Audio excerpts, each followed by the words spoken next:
അസ്സലാമു അലൈക്കും വറഹ്മത്തുള്ളാഹി.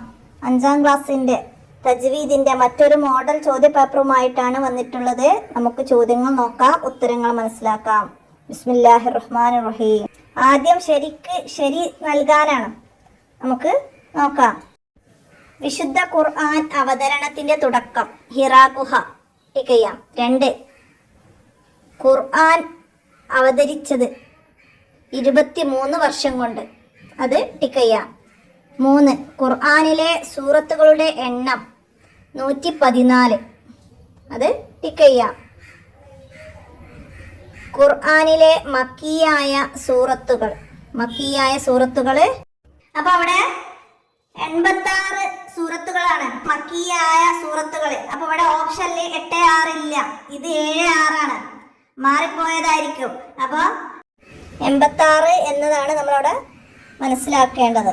അടുത്തതാ ഖുർആൻ പാരായണ നിയമമാണ് എന്ത്? ഇൽമു തജ്വീദ്. അപ്പൊ അത് ഖുർആൻ പാരായണ നിയമമാണ് ഇൽമു തജ്വീദ്.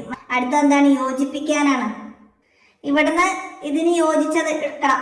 എന്താണ്? നബി സല്ലല്ലാഹു അലൈഹി വസല്ലമ തങ്ങളുടെ ഏറ്റവും വലിയ മോചിതത്ത്, നബി സല്ലല്ലാഹു അലൈഹി വസല്ലമയുടെ ഏറ്റവും വലിയ മോചിതത്ത് ഖുർആനാണ്. അപ്പൊ നമുക്ക് അവിടേക്ക് ഒന്നാമത്തതിലേക്ക് എഴുതി കൊടുക്കാം. അടുത്തതാ ഖുർആൻ നിയമം പാലിച്ച് ഓതൽ എന്താണ്? ഫർള് ഐനാണ്.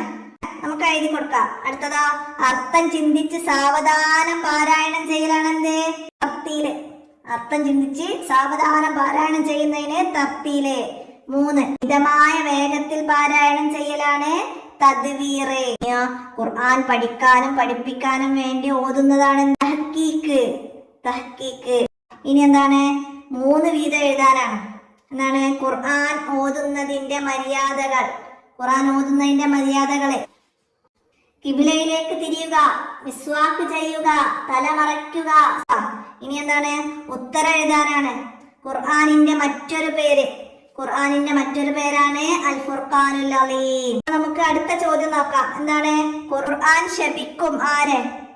ഖുർആൻ ശപിക്കുന്നത് നിയമങ്ങൾ പാലിക്കാതെ ഖുർആൻ പാരായണം ചെയ്യുന്നവരെയാണ്. അടുത്തതാ ഖുർആനിൽ സജദയുടെ ആയത്തുകൾ ഓതിയാൽ എന്ത് ചെയ്യണം? തിലാവത്തിന്റെ സുജൂദ്. അടുത്തത് ബിസ്മി ഓതാത്ത സൂറത്തേത്? സൂറത്തു തൗബ. അപ്പൊ സൂറത്തു തൗബ. അടുത്തതാ ഖുർആൻ ഒരക്ഷരം ഓതിയാൽ എത്ര നന്മ പ്രതിഫലം കിട്ടും? 10 നന്മ ചെയ്ത പ്രതിഫലം കിട്ടും.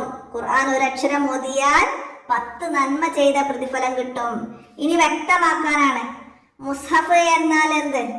വിവിധ ഘട്ടങ്ങളിലായി അവതരിപ്പിക്കപ്പെട്ട ആയത്തുകൾ ഒരു ഗ്രന്ഥമായി ക്രോഡീകരിക്കപ്പെട്ടതാണ് മുസ്ഹഫ്. അടുത്തതാ തജ്വീദ് എന്നാൽ എന്ത്? അക്ഷരങ്ങളുടെ ഉച്ചാരണ നിയമങ്ങൾ പാലിച്ച് മനോഹരമായി ഖുർആൻ ഓതുന്നതിനാണ് തജ്വീദ് എന്ന് പറയുന്നത്. അടുത്തതാ സൂറത്തുൽ മക്കിയ എന്നാൽ എന്ത്?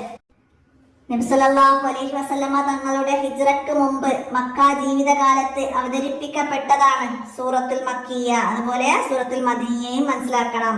ഇനി പൂർത്തിയാക്കാനാണ്. ഫഇദാ ഖറഅനാഹു ഫത്തബി ഖുർആനഹു. അടുത്തതാ സുജൂദ് ചെയ്യാൻ സാധ്യമായില്ലെങ്കിൽ സുബ്ഹാനല്ലാഹി വൽഹംദുലില്ലാഹി വലാ ഇലാഹ ഇല്ലല്ലാഹു വല്ലാഹു അക്ബർ എന്ന് 4 തവണ ചൊല്ലുക. ഇടയിലുള്ളതൊക്കെ പൂർത്തിയാക്കി കൊടുക്കാം. അപ്പൊ ഏതൊക്കെയാണ് ചോദ്യങ്ങളെ എങ്ങനെയൊക്കെയാണ് വരുന്നത് എന്നൊക്കെ എല്ലാവർക്കും മനസ്സിലായിട്ടുണ്ടാവും. ഇത്രയും ചോദ്യങ്ങളാണ് ഇതിലുള്ളത്. അപ്പൊ ഈ ചോദ്യപേപ്പർ എല്ലാവരും ഉപകാരപ്പെടുത്തണം, കൂട്ടുകാർക്കൊക്കെ ഷെയർ ചെയ്തെടുക്കണം. നമ്മൾ നേരത്തെ മറ്റൊരു ചോദ്യപേപ്പർ ഇട്ടിട്ടുണ്ട്, അതൊക്കെ നന്നായി മനസ്സിലാക്കി പഠിക്കുക. എല്ലാവർക്കും ഉപകാരപ്പെടട്ടെ. ഇന്നത്തെ ഈ വോയിസ് അവസാനിപ്പിക്കുകയാണ്. അസ്സലാമു അലൈക്കും വറഹ്മത്തുള്ളാഹി.